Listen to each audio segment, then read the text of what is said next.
makeup technique. What is this?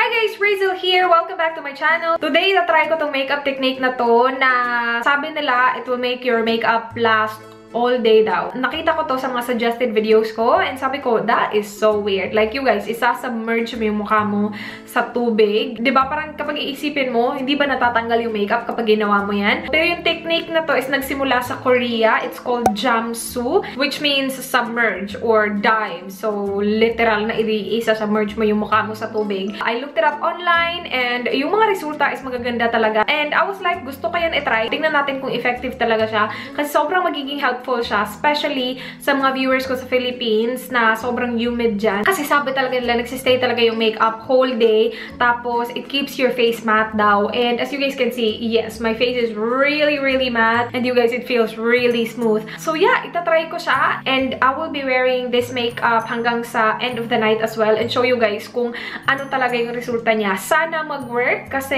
if it works, then bongga na, diba? Without further ado, I will go ahead and show you guys kung paano siya gawin. Okay, so my face is clean. I just got off the shower, applied moisturizer, and I'm ready for foundation. I forgot to show you guys, but I did apply primer already. I used the Sephora smoothing primer, and then I'm applying now the foundation. I'm using the Too Faced Born This Way foundation, and then my concealer is the Maybelline Fit Me concealer.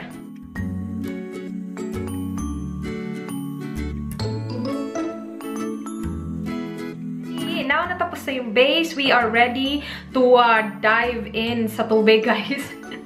Kaloka, medyo kinakabahan ako. I will take you guys with me sa kitchen. For my powder, I will be using the Mary Kay Translucent Loose Powder. And then I will be applying it with this e.l.f. sponge right here. So, let's go to the kitchen. Okay, so I have this big transparent, what do you call this? I don't know. Lalagyan ko siya ng malamig na tubig. Dapat malamig yung tubig sa technique na to. Char technique. Pupunuin ko siya hanggang dito talaga. Like, dito para ma-submerge ko yung buong mukha ko. Kasya naman siya. So, perfect! Okay, my water is ready. Maglalagay lang ako ng powder on my face. Again, Mary Kay. So, you need to apply a lot of powder. Like, parang nagbe-bake ka lang, pero over.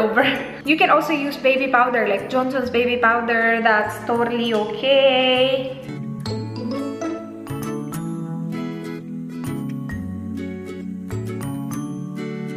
Okay, so tapos na tayo sa powder. If you have oily skin daw, submerge your face sa tubig for 30 seconds. Pero kapag meron kang dry skin, 20 seconds will be okay. I have oily skin, so magsasubmerge ako for 30 seconds. Pero hindi naman necessary na nandun lang talaga, nakalubog lang talaga yung mukha mo for 30 seconds. You can, like, you know, ahon and then pahinga, breathe, tapos balik, like every 10 seconds or whatever. Basta 30 seconds dapat. Okay, so I have my phone in here. Isaset ko lang yung timer ng 30 seconds. For some reason, walang 30 seconds yung timer.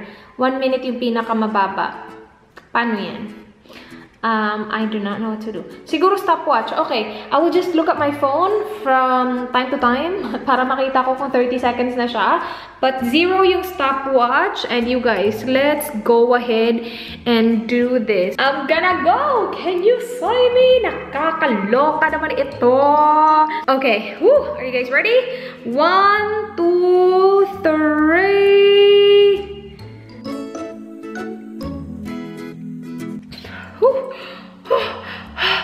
15 seconds. Ano na ba? Okay, 30 seconds na. Woo! My gosh. You guys. Okay, balik na tayo sa kwarto. Nakakaloka yun. Okay, I'll go ahead and pat dry my face. And it is supposed to set your face, guys. Yung base ng mukha mo. Wow, I definitely look really white. Ipapat ko lang ng maayos yung mukha ko. Hindi ko siya nirarub at all, ha. Pat lang talaga. You guys, this does not look good at all. Okay, so my face is completely dry now. Kanina, parang nag-cake up siya ng konti. And I was like, wow, looks really bad. Pero nung completely nag-dry na siya, guys, just let it sit. Kasi as soon as completely nag-dry na siya, sobrang ganda na niya tingnan sa mukha. Medyo nagkamali ako ng konti kasi nirub ko siya dito sa nose area ko. So as you guys can see, yung nose area ko, medyo cakey siya tingnan kasi nirub ko yung ano. Pero the rest of my face face looks really nice. Looks very well set. Maganda siya tingnan. Flawless siya tingnan. Walang cakiness na ganap. And super, super matte din niya, guys. Nakakaloka yung ilong na part. Nirub ko siya kasi sobrang tsaka niya tingnan. And sabi ko, di ko na ito i-continue kasi sobrang cakey tingnan. I was gonna end the video and hindi na lang siya i-continue. Pero nagpunta ako sa banyo and i-wash ko na sana yung face ko kasi like, you know, hindi ko na siya gagawin. Parang sabi ko, ang ganda na! Nakakaloka! Ang ganda na tingnan dito yung ilong lang. Anyway, I will go ahead and apply the rest of my makeup. I am back! Okay, guys, sobrang dali lang i-apply ng makeup. Sobrang dali mag-apply ng blush. Hindi na ako nag-set na powder ha, obviously. Super matte na niya tingnan. Ang ganda niya sa feeling. Super soft. Yung ilong ko lang talaga. I will be wearing this makeup hanggang sa end of the night. It's already 10:57. I will get back to you guys later and see kung as in magsistay up talaga siya. Hello! It is now 8:36 ng gabi and guys, sobrang, oh my gosh, sobrang nagugustuhan ko siya. My face still feels really soft. Hindi ako natatakot na i-touch yung face ko kasi alam ko na hindi mawawala yung foundation. Like, alam ko na doon na talaga siya, intact na talaga siya. Hindi siya nagka-transfer at all. I will take a tissue actually and then show you guys. No, actually here. Ito ha. Yan ha. Super white niyan ha. Ano ko siya sa mukha ko. Ganyan. Merong konti, pero not bad at all. And then, dito din sa gilid ng ilong ko, where obviously yung eyeglasses ko naglaland, hindi siya ganun kakayki. And I have been wearing these eyeglasses for 6-7 hours now. Matagal ha, and hindi ko siya tinatanggal. So, for it to not cake up, it's really good para sa akin. Hindi talaga, parang nag-dent lang siya doon, pero hindi nag-cake up yung foundation at all. Na-set niya talaga ng maayos yung foundation ko. And sobrang nagustuhan ko siya, guys. Yung advice ko lang is, pag pinat-dry nyo na siya, wait nyo lang na mag-set talaga siya, na mag-completely dry siya. Magiging tsaka siya at first, like right after mo siyang ipat-dry. Pero once na-dry na siya, okay na. Feels really smooth. Guys, merong konting-konting nag-oil up lang sa nose ko. Sobrang konting-konti lang. Very minor. And please note, meron akong oily skin. So, normal sa akin na nag-oil up. But, yeah. Ito, parang wala lang. My cheeks, walang oiliness na ganap at all. I did not retouch at all. I did not blot at all. And yeah, sobrang nagugustuhan ko siya. Now, is it convenient na gawin araw-araw? Like, magiging part ba siya ng everyday makeup routine ko?